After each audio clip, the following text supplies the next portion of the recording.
The adhesion can be affected by the remaining dentine thickness after the tooth preparation. Bond strengths are generally less in the deep dentine than in the superficial dentine. So if your cavity is getting deep, the adhesion is getting less. So try to see this picture. Okay. The dense network of tubules that connect the pulp with the DEJ. It is the dentinal tubules. Okay. The number of tubules decreases from about 45,000 per square millimeter close to the pulp to about 20,000 square millimeter near the DEJ. So the number of dentinal tubules and the overall diameter is more near the pulp as compared to the DEJ. The dentinal tubules occupy an area of only 1% of the total surface near the DEJ, whereas they occupy 22% of the surface area close to the pulp. And the average tubule diameter ranges from 0.63 micrometers near the periphery to 2.37 micrometers near the pulp. Intertubular dentine is penetrated by submicron channels. Dentine is an intrinsically hydrated tissue penetrated by a maze of fluid-filled tubules. So this is the reason, because of the dentinal tubules, okay, uh, bonding in dentine is difficult as compared to enamel.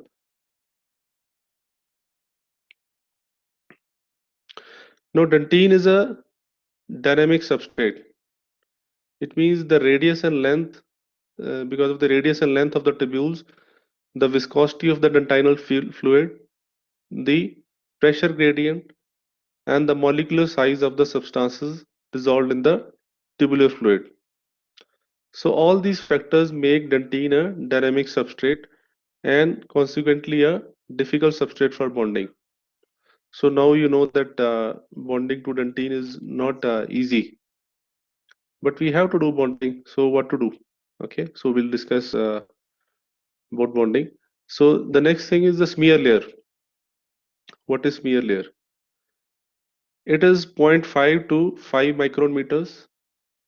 The cutting of dentine during cavity preparation produces microcrystalline grinding debris that coats the dentine and clogs the orifice of dentinal tubules.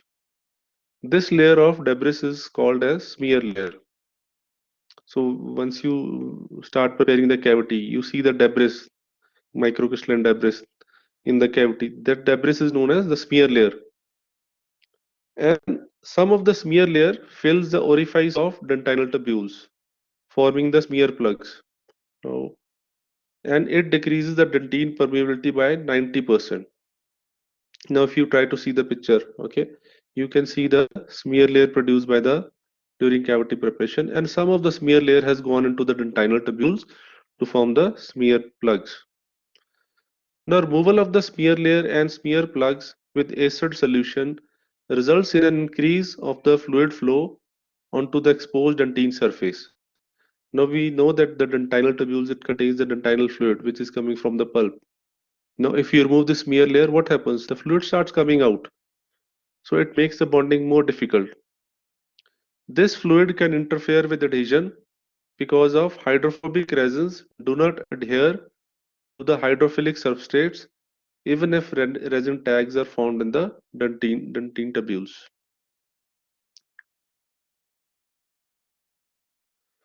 Now, due to these reasons, we have to treat the dentine. We have to do something so that we can make the adhesion good with dentine. Okay, so we start with conditioning of dentine.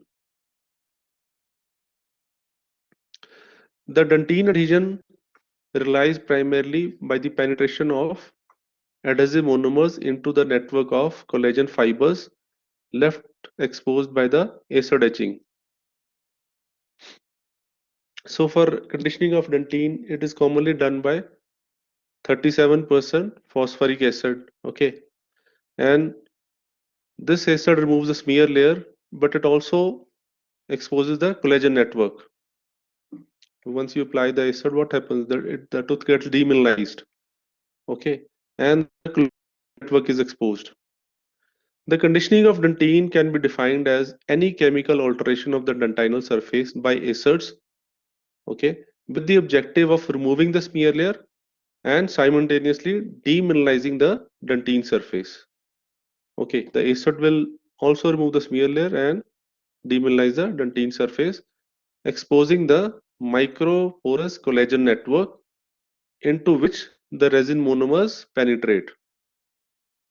So that is why we first do the acid etching. Okay, now this demineralization process also changes the surface energy of dentine. The high protein content exposed after conditioning with acid agents is responsible for the low surface energy of the etched dentine. Now this is the problem. You have applied the acid etching on dentine, but what is exposed? The high collagen content is exposed after conditioning, which lowers the surface energy of the dentine. So what will happen if the energy is low? The wetting with the monomers will be less. Okay. So wetting of such low surface is difficult and adhesion is hard to achieve if the dentine surface energy is not increased by the use of surface active promoting agents or the primers. Okay. So we were doing etching to increase the surface area, to increase um, to expose the collagen fibers, but what happens? The surface energy has decreased. Now we want to increase the surface energy by the application of primers. Okay, the primers also known as surface active promoting agents. So, so the next step is priming of the dentine. Okay, primers are the agent which contain monomers having hydrophilic end with an affinity for the exposed collagen fibers and an hydrophobic end with the affinity for the adhesive resins. So the commonly used primers have HEMA and 4-meta monomers dissolved in an organic solvent. So basically the primers are having the monomer plus organic solvent. Now what does the primers do? The primers serve as actual adhesion promoting agents and contain hydrophilic monomers dissolved in organic solvents. Okay, so what are the organic solvents? They are the acetone or the ethanol. Monomers in organic solvent, then the organic solvent is can be ethanol or acetone. Because of their volatile characteristics, these solvents can displace the water from the dentine surface and the moist collagen network, promoting the infiltration of monomers through the nanospaces of the exposed collagen. Are you understanding?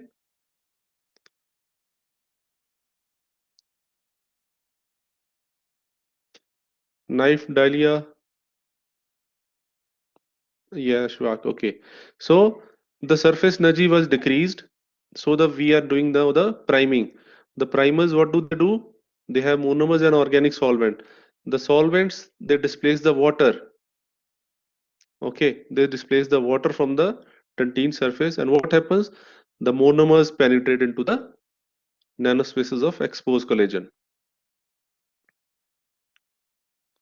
So if you see, you can see the picture. Okay, on the left top side, the smear layer formed on the dentine after cavity preparation. Okay, the second picture is after you have done acid etching.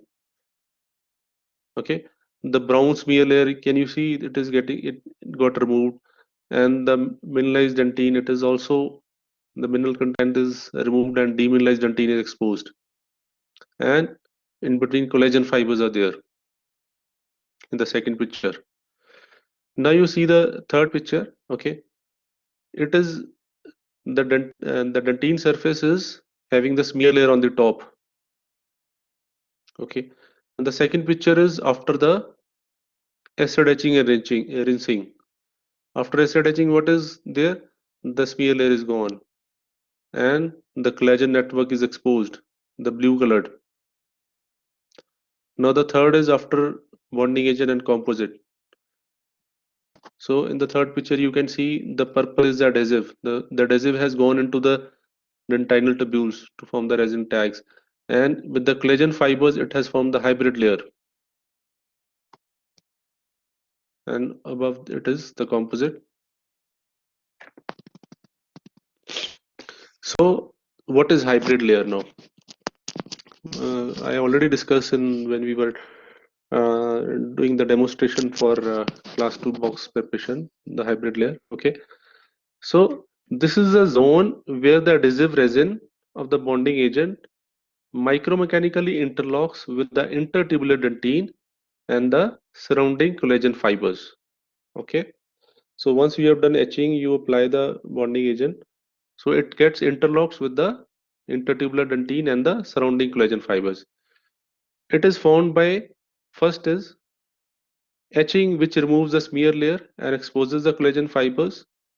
It also removes the hydroxyapatite within the intertubular dentine.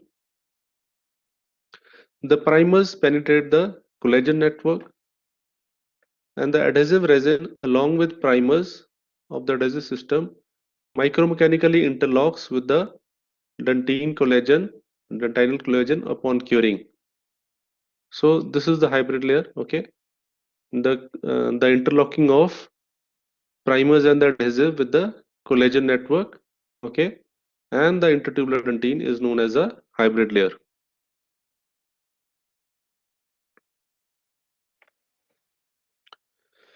Now we started etching. We discussed primers. Now, what is adhesive resin?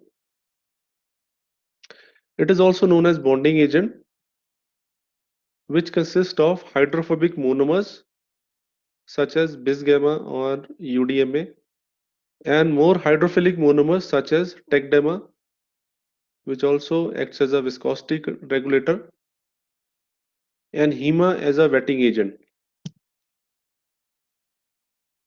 If you remember the small bottles, once we do the composite, the red orange colored, okay, that contains the bonding agent. So what is the major role of adhesive resin?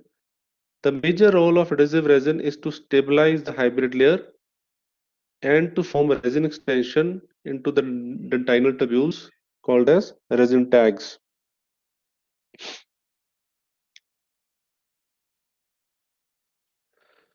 But one thing I already discussed also, before applying the bonding agent, the dentine surface should be visibly moist. It should be glistening surface. Okay, now we'll discuss why. But these collagen fibers collapse when dry, and if the organic matrix is denatured, this obstructs the resin from reaching the dentine surface and forming the hybrid layer. So this is why we don't want the collagens to be.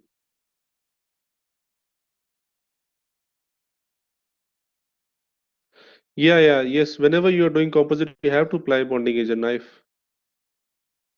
Okay.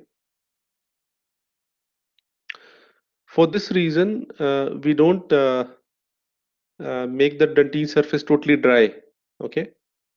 The primers consist of hydrophilic resin monomers dissolved in water miscible organic solvents like ethanol or acetone. Acetone-based primers are dependent on the moist dentine surface for hybridization because the acetone displaces water present in the interfibular spaces of the collagen network and carry the hydrophilic resin along with it for hybridization.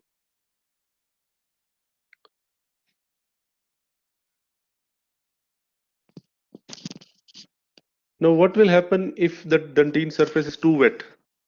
I told you that the dentine surface should be visibly moist. It should be slightly glistening surface. But what will happen if the dentine surface is too wet? It is having too much of water. Do you think the bonding will be good with too much of water inside? No. Yes. So if the dentine surface is too wet, one cannot check the frosted edge appearance of the enamel. There is a reduction in bond strength. Why? Because the presence of water droplets dilutes the resin primer. Okay, the water will dilute the primer, and also it will compete for the sites in collagen network, which prevents hybridization. Also, you know that primer has to bond to the collagen network fibers, but this water will compete with it, with the primer. Okay. To get a moist surface after etching, do not dry the dentine with compressed air after rinsing away the etchant. So after washing the etchant, don't apply air on the tooth. Okay. So what to do? The first thing is use a high volume evacuation to remove the excess water. First try to do the suction with a high volume evacuation, and then blot the remaining water present on the dentine surface using a gauze or a cotton to leave dentine optimally moist. Is it clear? Is it clear to everyone till now? Okay, good. Good, Dalia, Ashwak, Knife, good. So now we'll start with the classification of dentine bonding agents. Okay. First, second, third, fourth, fifth, sixth, and seventh generation. This is one type of classification based upon the generation. Okay. There is another classification which is based upon uh, how you treat the smear layer. The first is smear layer modified dentine bonding agents, smear layer removing dentine bonding agents, smear layer dissolving dentine bonding agents, and now glass ionomer based dentine bonding agents. Okay. So what is the first generation? The first generation is is the development of the surface active comonomer NPGGMA. So the first generation, they were based upon a surface active comonomer by the name of NPGGMA. NPGGMA means it is N-phenyl glycine glycidyl methacrylate. An example is Servident. Theoretically, this monomer could chelate with calcium on the tooth structure to generate water-resistant chemical bonds to the dentinal calcium. But the first generation was not very popular nowadays. Why? Because the in vitro dentine bond strength of this material was very low, okay, from the range of 2 to 3 megapascals. So after the first generation, in 1970, we got the second generation of dentine bonding agents. So these were based upon phosphate ester dentine bonding agents. Phosphate ester, that was the main chemical.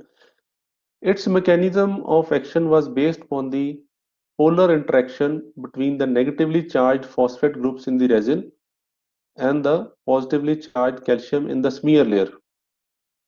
So the second generation, the phosphate in the resin will bond with the negatively charged phosphate will bond with the positively charged calcium in the smear layer. But we don't want the bonding to be with the smear layer. Smear layer is loosely attached. Okay, so that's why the bond strength of this was also very low, 1 to 5 megapascals. So the problems were caused by loosely attached smear layer.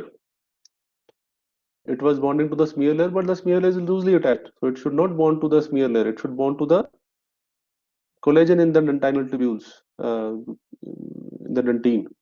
So these resins are relatively devoid of hydrophilic groups and also had large contact angles on the intrinsically moist surfaces. So these were the drawbacks. Okay.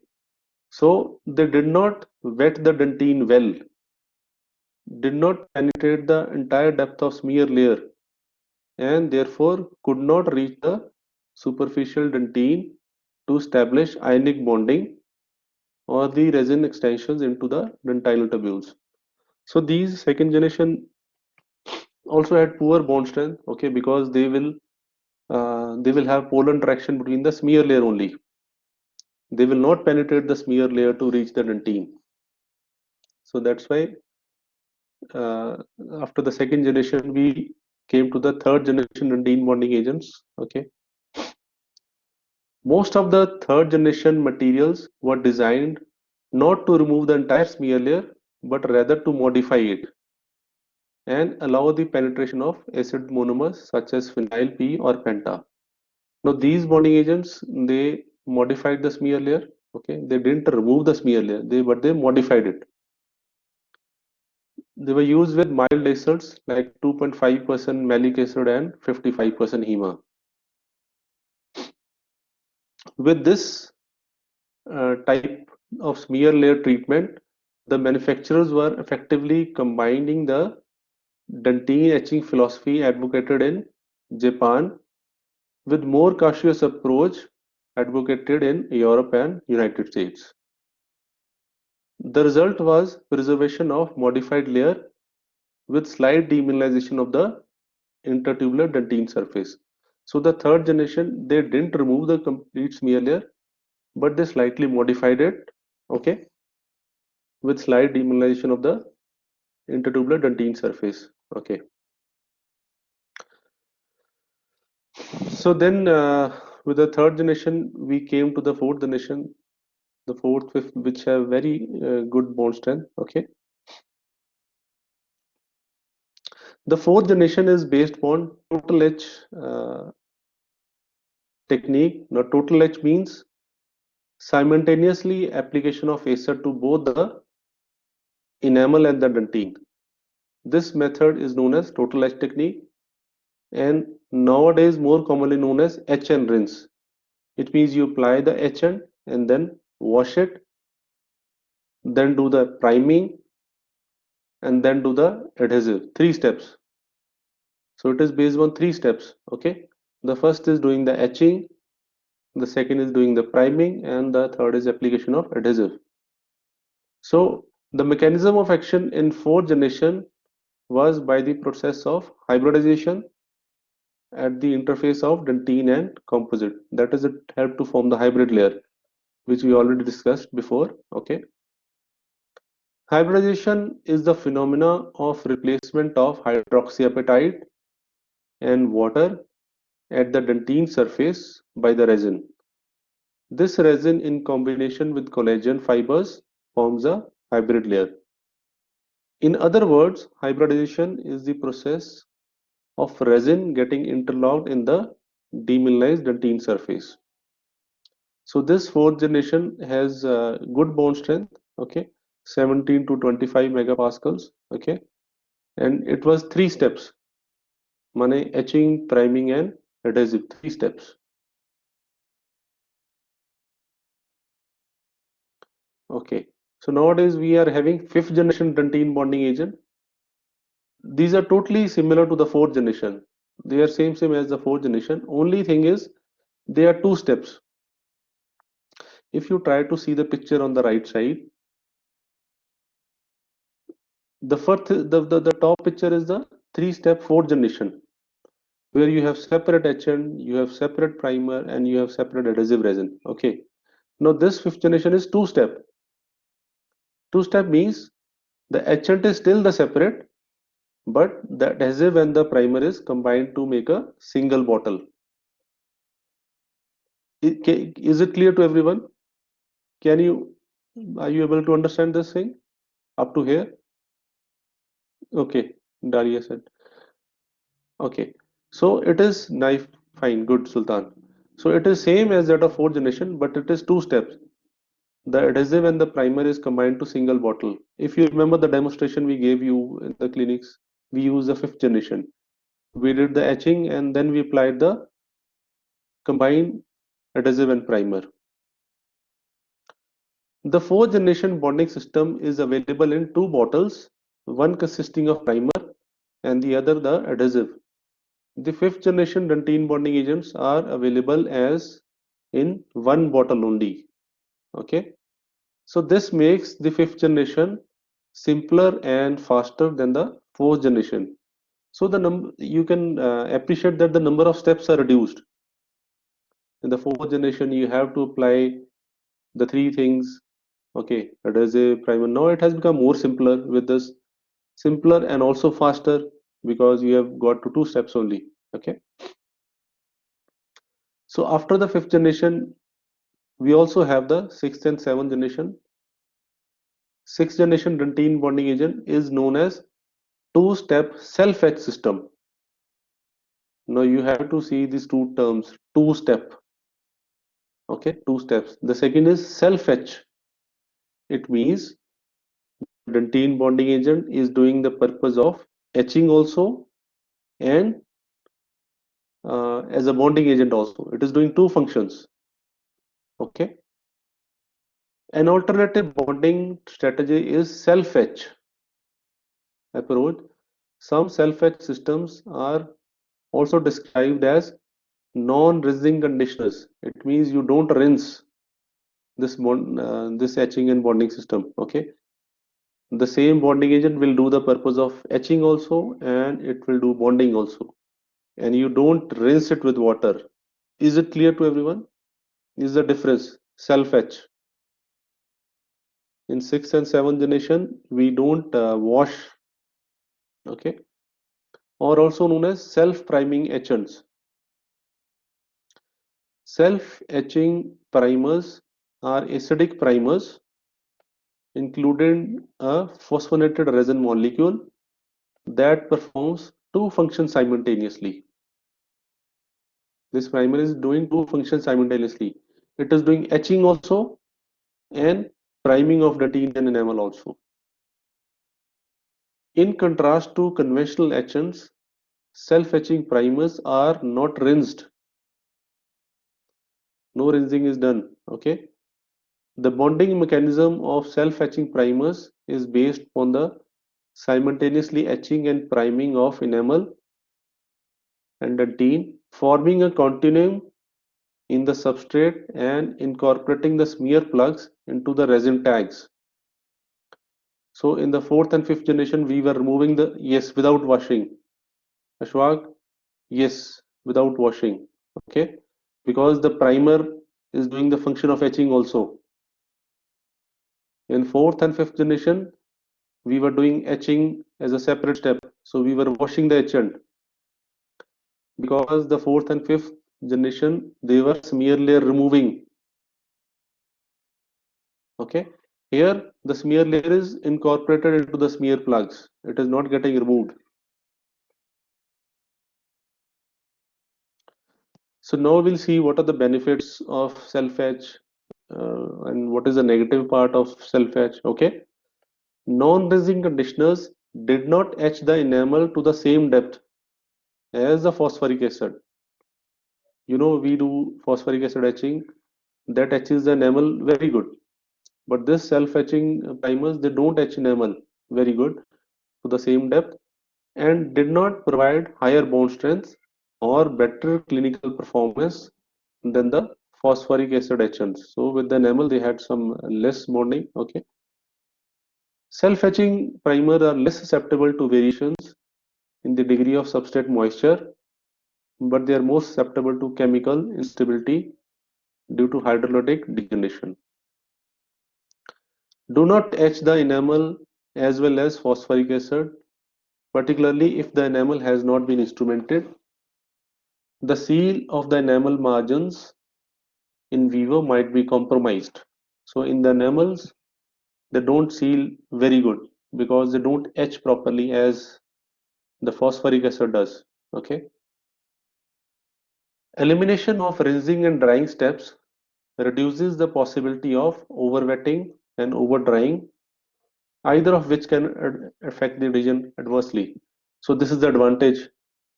Okay, this is the advantage of sixth generation, that is elimination of rinsing and drying. So there is no chance of tooth keep being kept over wet or over dry. Is it clear? They are user friendly and do not require the etching and rinsing step. So they are user friendly. You are not doing multiple steps. It is becoming simpler for you. So these are some advantages. Also another advantage is they are less technique sensitive than etch and rinse adhesives. Additionally, the self-etching primers are less likely to result in discrepancy between the depth of demineralization and the depth of resin infiltration because the self-etching primers demineralize and infiltrate the dentine simultaneously. So this is again an advantage, okay? Because otherwise you will do etching and you will do separately the priming and bonding. So what will happen? Maybe Your etching is to the most depth, the depth is more for the etching, and your primer is not flowing to the same depth. But here the etchant and the primer is the same. So the etching and I mean the depth of penetration is the same. Okay.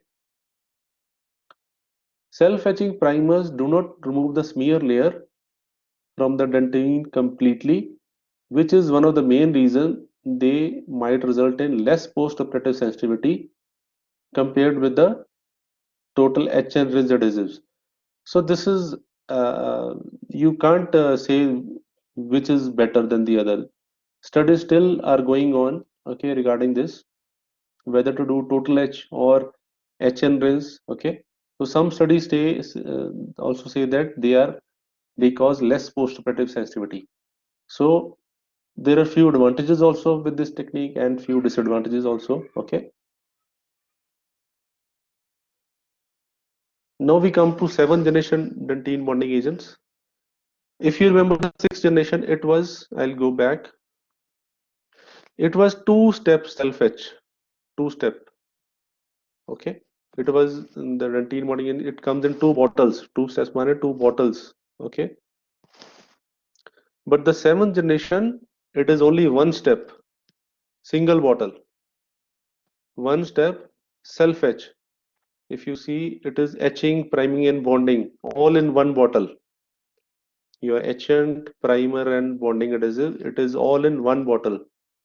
Okay, so they achieve the same objective as the sixth generation, except that they are simplified the multiple sixth generation materials into a single component, single bottle, one step self etch adhesive. Now, is it clear to everyone this seventh generation?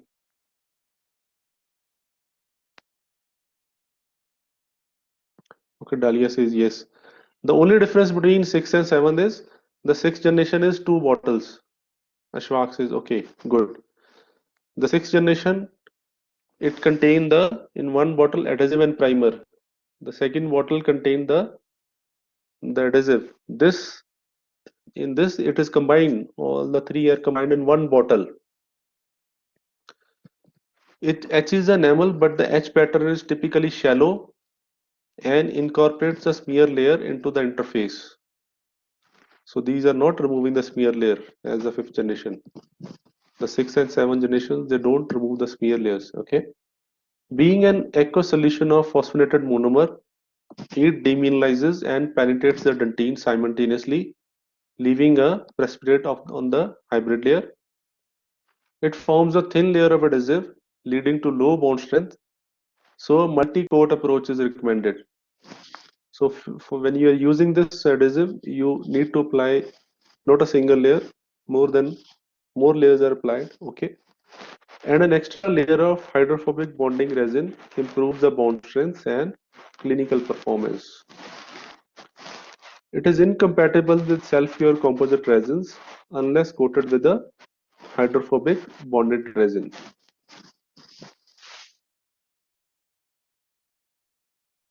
So this was we discussed the different generations, first generation, second, seventh. Okay, so now we come to the second classification. You remember the smear layer, modifying smear layer, removing smear layer, dissolving. Okay, so we start the second classification. The first is the smear layer modified dentine bonding agents. Now why do we want to modify the smear layer? Okay, it is based on the concept that smear layer is a natural barrier to the pulp and prevent bacterial penetration and reduce the outflow of dentinal fluid that can affect bonding. So the concept behind this bonding agent was that they don't want to remove the smear layer because they think that the smear layer is protecting the pulp as a barrier. It is preventing the penetration of bacteria. It is not allowing the dentinal fluid to come out from the tubules to affect the bonding. So they clinically require a separate step to selectively etch the enamel using 37% phosphoric acid, taking care not to flow the acid to the dentine. Only enamel etching was done. Okay. The primers won't remove the smear plug. The smear plug will remain on the inside the tubules. Okay.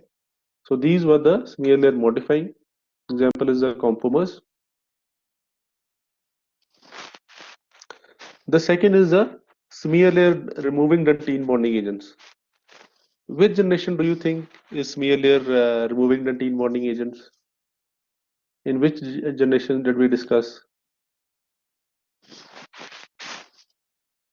Yes, Dahlia, very good. Fourth generation. And fourth generation and fifth generation. No knives. The sixth is they don't remove the smear layer, they dissolve the smear layer. Okay. So the smear layer removing dentine bonding agent, they are based on, yes, Ashfaq, good, based on total H. That is your fourth and fifth generation. 37% phosphoric acid is used for etching both the enamel and dentine. The etchant is washed and dried. The next is the application of primer and adhesive, which can be done in 3 steps or 2 steps. If you remember, which generation was 3 steps, etching, priming, and bonding? Which generation was 3 step?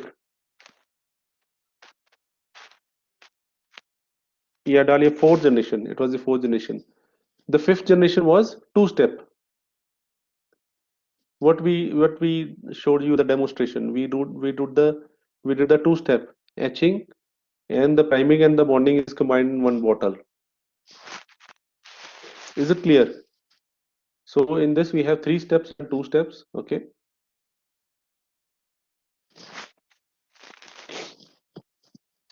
So we also have smear layer dissolving dentine bonding agents. Okay. What do they do?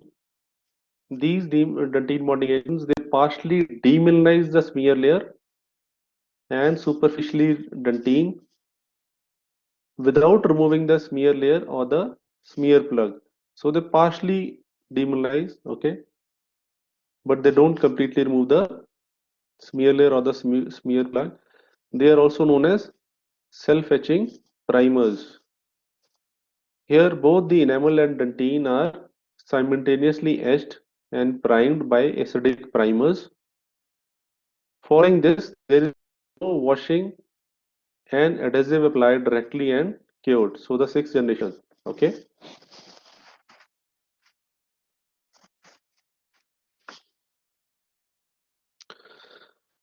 Okay, this completes your dentine bonding agents. Okay. So this topic is, be very clear, this topic is not included in your midterms. This topic